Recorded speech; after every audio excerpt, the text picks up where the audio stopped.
Ignition batch में आप लोगों को पिछले 10 साल के पेपर्स अपन करवा रहे हैं। तो जेआरएफ अड्डा ने हमेशा से बहुत मेहनत करी है, अब चाहे ऑनलाइन मोड हो या ऑफलाइन मोड हो। तो इग्निशन बैच है जिसके अंदर आप लोगों के लिए बाकी सभी सब्जेक्ट्स के साथ साथ पेपर 1 के 10 साल के प्रीवियस ईयर पेपर को डिटेल्ड में हम सॉल्व करा रहे हैं। आपकी प्रैक्टिस भी बनेगी इससे, और क्योंकि ये सारे क्वेश्चंस आपके पास आ जाएंगे तो आपका समय काफ़ी बचेगा कि आपको इधर उधर से कलेक्ट करने की ज़रूरत नहीं है। और आप एक बार चीज़ों को अपनी आंखों से निकाल देते हो तो शायद आपको ऑप्शंस देख के आंसर्स जल्दी याद आते हैं। राइट, जून एक अच्छा मौका है मैं ये कहूँगी, क्योंकि उसके बाद चीज़ें बहुत डिफिकल्ट होती जाएगी, ये रियलिटी। और आने वाले समय में अब तो 100% मैं श्योर हूँ कि सिलेबस चेंज और नेगेटिव मार्किंग का नोटिफिकेशन भी जो है वो दिसंबर के लिए बहुत ही जल्दी आने ही वाला होगा। मैम एक मुझे लगता है कि नेट और ये पीएचडी वाला जो ये बच्चे जो ये तो कैसे छोड़ सकते हैं, ये नहीं छोड़ सकते। इस पर भी लुकआउट करने की बहुत जरूरत है, क्योंकि काफी एस्पायरेंट ऐसे हैं जो काफी टॉप यूनिवर्सिटीज को टारगेट कर रहे हैं, और उनका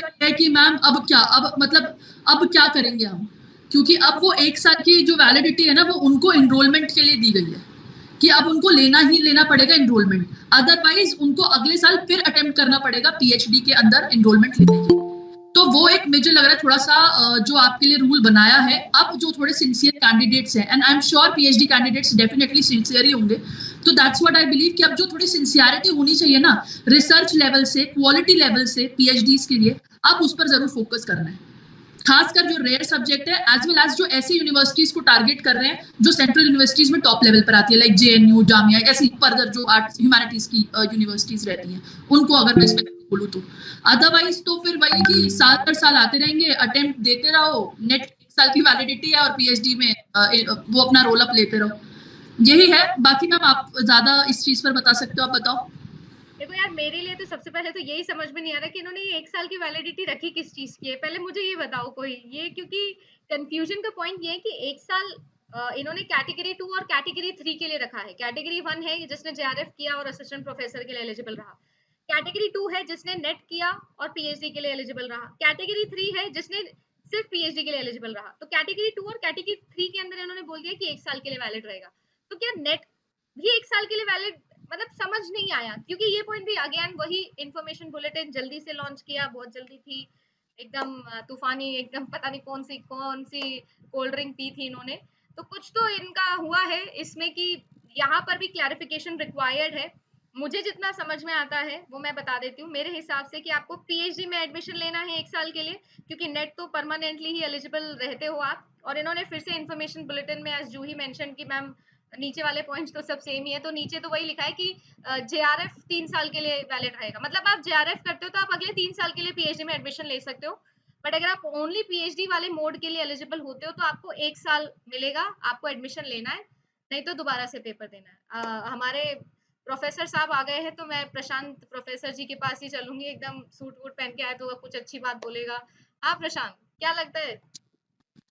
मैम किस पे, मतलब मैं अभी बहुत सारे एस्पेक्ट्स इसको डाइसिफर करना है मुझे कि एग्जैक्टली हुआ क्या है। मौसम के बारे में बताओ प्रशांत। नहीं मतलब जो फियास्को हुआ है ये, मतलब अभी इसके बाद मुझे समझ में नहीं आ रहा कि मैं मिथ्याचारी बोलूं किसको तो मुझे समझ में नहीं आ रहा कि एग्जैक्टली मैं किसको क्रिटिसाइज करूं। And the students of course they right in their मतलब minds to argue.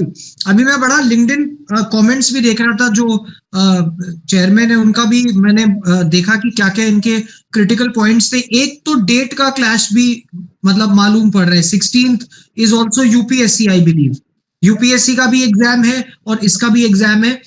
Now when I prepared, जब मैंने प्रिपेयर किया था, सो यूजीसी नेट मेरे लिए ऑप्शन भी था यूपीएससी का। तो अगर मेजॉरिटी ऑफ द स्टूडेंट जो यूपीएससी के लिए प्रिपेयर करते हैं उनका ऑप्शन 2 ही होता है ये। हाँ, तो अब आप इफेक्टिवली आपने ऑप्शन 2 डिनाई कर दिया है, आपने बैकअप 2 डिनाई कर दिया है, फिर दिसंबर का वेट करो। सो यूपीएससी वाला बच्चा सिर्फ दिसंबर में अटेम्प्ट दे सकता है, जून में नहीं दे सकता। And then they have to wait for another cycle कि पीएचडी एंट्रेंस खुलेगा उस टाइम पे, फिर वो पीएचडी एनरोल होंगे, आपका 6 महीना फिर बर्बाद। और ऊपर से ये जो इशू आया है ये कैटेगरी 2 और कैटेगरी 3 वाला, स्पेसिफिकली इस पर प्रशांत अभी अपन डिस्कस कर रहे हैं कि पीएचडी मोड जो अभी इन्होंने ऑन किया है, तो इन्होंने मेंशन किया है कि अगले 1 साल के लिए आपको एडमिशन लेना है। अब कैटेगरी 2 और कैटेगरी 3 इन्होंने बना के दोनों में बोल दिया कि 1 साल की वैलिडिटी रहेगी, तो उसमें नेट भी आता है। तो अब ये समझना थोड़ा डिफिकल्ट है। और इनमें बोलूं, और ऐसा नहीं है, कमी नहीं है, हमारे पास में रिग्रेशन वेरिएबल्स खतरनाक है।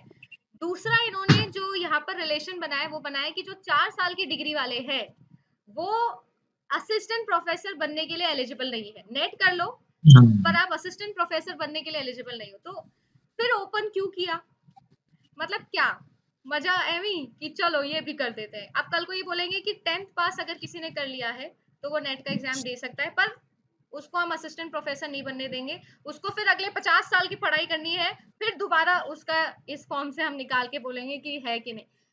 कॉम्प्लिकेशंस तो बहुत ज्यादा है, बच्चा कहाँ जाए, उसको कैसे मैम समझाए। एक मेजर इम्प्लीकेशन इसका ये भी मुझे मालूम पड़ता है कि आप अगर 4 साल के बैचलर के बाद इस एग्जाम को आप एलिजिबल बना रहे हो, यू आर क्रिएटिंग अनएम्प्लॉयमेंट वाला जो अपॉर्चुनिटी है ना, उसको बहुत ज्यादा बढ़ा रहे हो। आपकी लेबर फोर्स, जिसको कहते हैं ना qualified unemployment, under employment, economics, हाँ अंडर भी नहीं, अनएम्प्लॉयमेंट। अंडर तो खैर तब की बात होगी, मतलब कुछ बचा है, ये तो अनएम्प्लॉयमेंट, ये तो एब्सोल्यूट अनएम्प्लॉयमेंट है। और क्वालिफाइड लोगों का तो इशू ये है कि अभी इकोनॉमिक्स में हमारा एक कॉन्सेप्ट होता है कि कुछ लोग जिनको लगता है कि उनके पास नॉलेज है, वो क्वालिफाइड है, by certificate, by degree they are qualified, and by job they are nothing, like they have no money. So I don't understand, ये तो मेरे को बिल्कुल मतलब समझ में नहीं आया। ये तो बहुत ही इलॉजिकल कॉन्सेप्ट था। एक चीज और मैं ऐड ऑन करना चाहूंगी, मेरी आयुषी मैम से इस बारे में डिस्कस कि जो हो रहा है वो सबको दिख रहा है, बट अभी यहाँ पर जो एक चीज किसी को नहीं दिख रही है वो स्टूडेंट्स की मेंटल हेल्थ नहीं दिख रही है। तो बेसिकली जो स्टूडेंट्स के ऊपर बीत रहा है कि ये हो रहा है वो हो रहा है, उसके ऊपर भी हमको एज ए टीचर, जो हम स्टूडेंट्स भी रहे थे बिल्कुल, जैसे कि क्योंकि ऑब्वियसली हमें तो आप ही पढ़ाते थे, तो हमारे भी यही सवाल होते थे जो इस वक्त कमेंट सेक्शन में चल रहे हैं, और कि मैम ऐसे कैसे होगा, मैम हम कैसे करेंगे। और इस वक्त मैम अट्टर नॉनसेंस वाले सवाल आ रहे होते हैं, क्यों? क्योंकि वो पैनिक मोड ऑन रहता है। तो दिस इज समथिंग जो वर्षा, मुझे से लगता है कि हम हमेशा स्टूडेंट वाले सर्किल में ही रहते हैं, और ऐसा ना कि क्योंकि भले ही मैं पढ़ा रही होती थी, पर मैं आप सब लोगों के साथ ही ग्रुप में चैट ही कर रही हूँ, तो अदिति मैम से जब वो पूछते थे, या आप लोगों अभी उस पोजीशन पे आ गए हो, आपसे जब पूछ रहे तो आपके पास में यू आर ब्लैंक।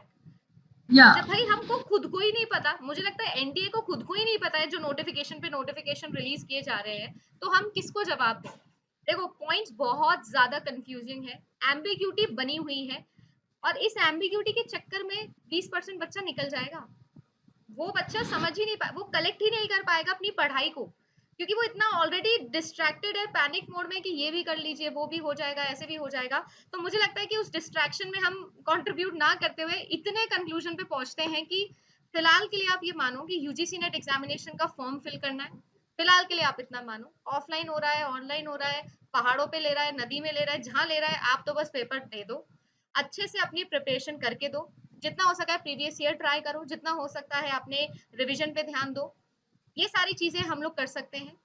जहां तक बात आती है वो पीएचडी वाला जो पॉइंट हमने डिस्कस किया, या ये जो 4 साल की डिग्री वाला, जैसे कि अभी वर्षा ने पॉइंट मेंशन किया, प्रशांत बता रहे हैं, तो ये कुछ ऐसे पॉइंट्स हैं जिस पर हम एक्चुअली मैं बोलूँ तो हम भी वो अनएम्प्लॉयमेंट वाले, अनस्किल्ड, कुछ भी टर्म आप यूज कर सकते हो, क्योंकि किसी को कुछ नहीं पता है।